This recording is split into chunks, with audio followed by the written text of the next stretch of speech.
For my question, Yusek, how do you respond to criticisms na magwa 1 year na raw po since the President's last SONA at hindi pa rin daw po napapanagot yung mga dapat managot sa naisiwalat na flood control scandal ng administrasyon po? Ay, sino nagsabi niya? The protests from this weekend po. Itong kahapon? Yeah, the White Right? Ribbon. 20. Yeah. Okay.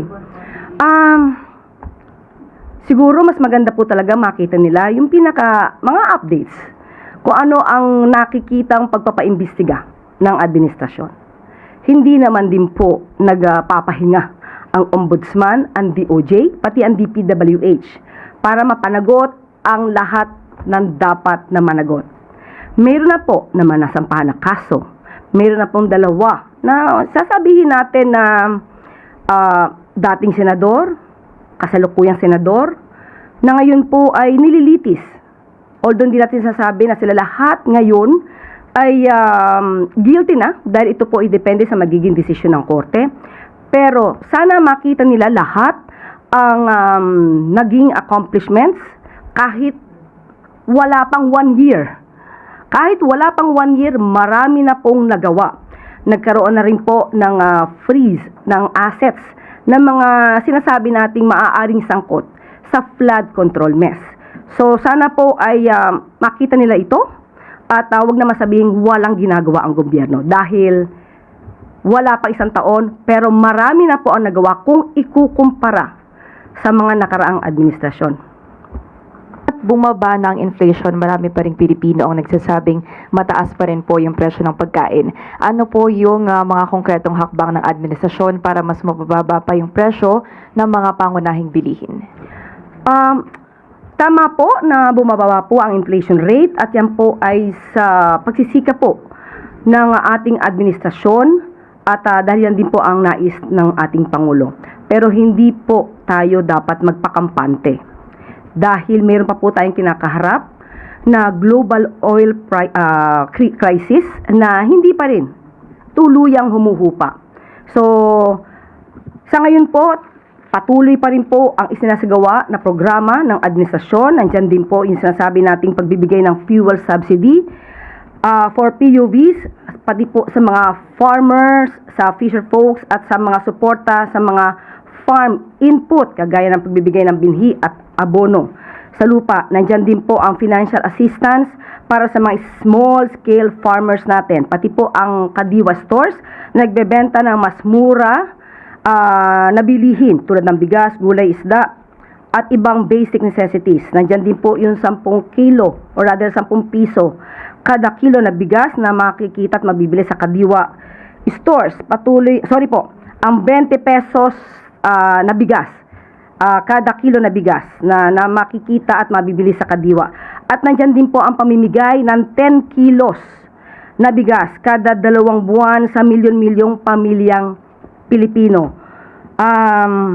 So ito po ay nakakatulong para po maibsan ang bilihin, no? Ang mataas na bilihin ng ating mga kababayan. Pero sabi nga po ng ating administrasyon, hindi po magpapakampante ang gobyerno kahit po sinasabi natin bumababa yung inflation rate. Patuloy pa rin po ang pagtatrabaho para po magtuloy-tuloy na maibaba ang presyo ng mga bilihin.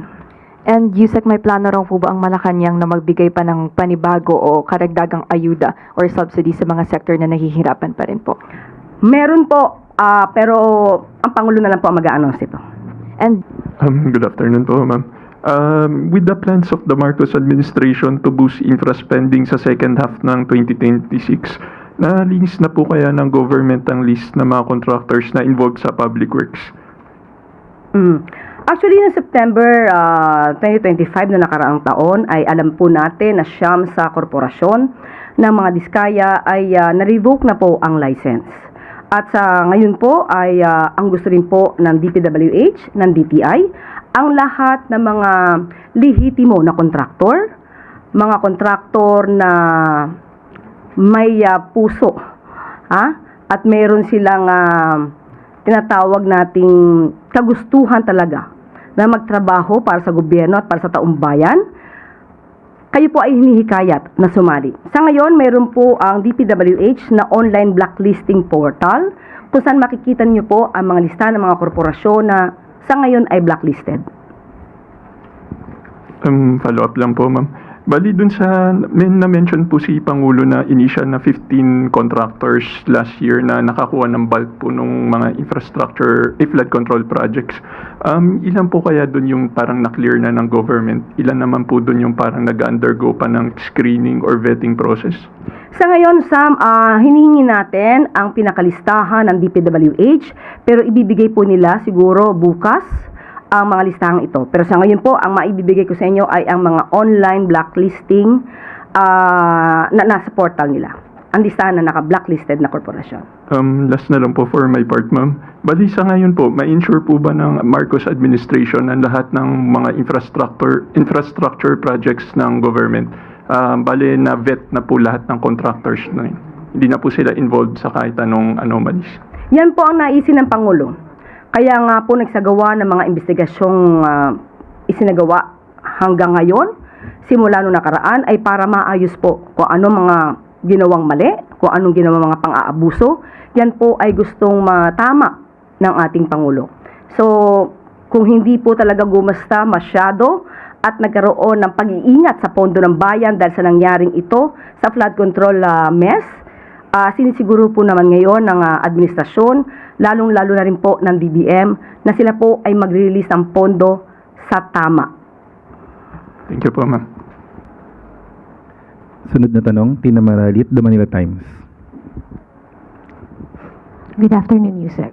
Yusek, last week, PGMN founder Franco Mabanta posted a lengthy video, and kasama po doon, he apologized to the President and the First Lady for the past criticisms na ibinato ng PGMN against them. And kasama rin din po doon yung kanyang paratang that former Speaker Martin Romualdez orchestrated the rift between the President and the Vice President and also betrayed many of his political allies, including President Marcos. Your take on this? Ang paghingi ng paumanhin ay pag-amin ng kamalian. Ang pag-amin ng kamalian, papaano nila masasabi sa tao na totoo ang kanilang kwento. So, ang aral dito, huwag gumawa ng intriga, lalo na kung walang basehan. Ang pag-iingay ng walang saysay ay nagiging biktima lamang ang mga Pilipino na walang malay. At ang paninira na walang basehan, ginagawa lang na mangmang ang ating mga kababayan. So, iwasan ang mga intriga. Kung gagawa kayo ng anumang pag-iimbestiga, siguraduhin lamang ninyo na kayo ay may mga ebidensya. Hindi kailangan daanin sa pamilya, hindi kailangan daanin kung saan-saan. Kung mayroon kayong ebidensya, sampahan nyo na agad ng kaso. Follow-up lang po. To your knowledge po, Yusek, what is the relationship of the President and former Speaker Romualdez now? Kagaya ng sinabi ko, hindi ko po nakikita personally si dating Speaker Romualdez dito sa Malacanang. Hindi ko po sila nakikita nag-uusap. Wala sa ngayon. Wala akong masasabing kung anong relasyon nila. Thank you. Sunod na tanong, Clay Perdilla, PTV4.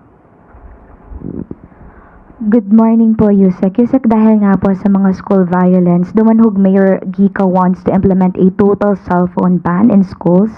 And although LGUs have the authority to implement policies within their respective jurisdictions, how do you view this policy po?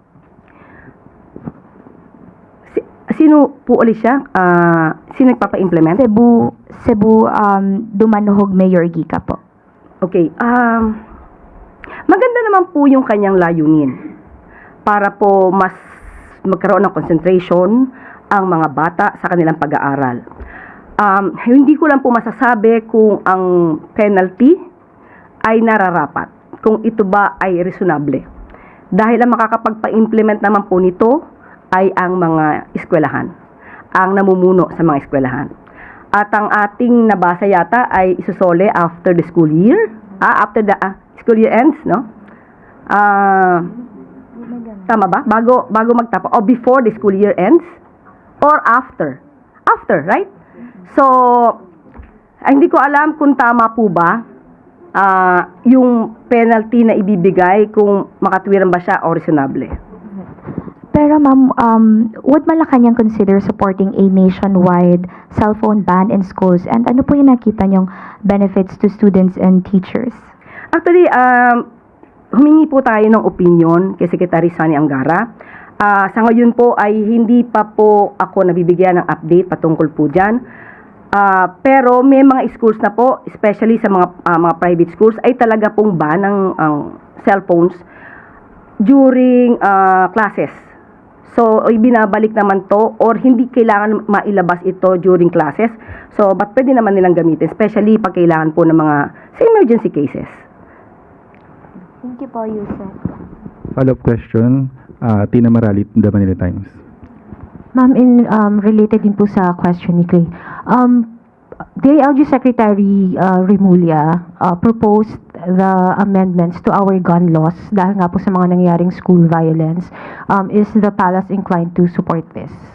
Depende po, ano po yung magiging proposal kung ito naman po ay makakabuti talaga para sa lalong proteksyon at seguridad ng ating mga kababayan. Hindi po naman talaga kailangan sobrang yung binibigay na leeway para ikaw ay magkaroon ng armas, lalong-lalo na kung hindi ka naman responsable. Thank you po. Sunod na tanong, Maricel Nalili, TV5. Good afternoon po, Yusek. Yusek, may we have the palace's reaction on the statement posted by the Chinese embassy in reaction to Defense Secretary Gilbert Teodoro's stance on China issue? Ulitin po natin, ang Pangulo po, ang direktiba po, patungkol po sa pakikipag-ugnayan sa ibang bansa, lalo-lalo po patungkol sa West Philippine Sea, dapat ay daanin sa diplomatikong pamamaraan. We could protect our rights, we could fight for our interests in a diplomatic manner. Yan naman po ang nais ng Pangulo. Wala naman po tayong provokasyon, wala naman po tayong aggression, at wala naman din pong pananakop na ginagawa ang Pilipinas kahit kanino mang teritoryo. Ang China, ang bansang China ay tumutupad sa kanilang batas at sa kanilang polisiya. Ganon din po ang Pilipinas.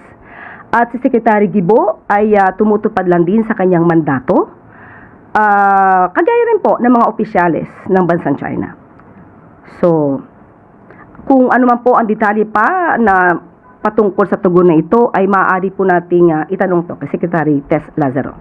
But at least can we describe the relationship now between the Philippines and China, considering na masyadong maanghang yung palitan ng salita ni na Secretary Gibo and as well as other Chinese officials? Sa atin po, sa parte po ng Pilipinas, itinuturing pa rin pong maganda ang relasyon ng ating bansa sa bansang China. So, hindi naman po nagkakaroon ng anumang rift o sigalot dahil lang sa mga mensahe ng ating Defense Secretary. Para po sa huling katanungan, Lep Narciso, DZRH.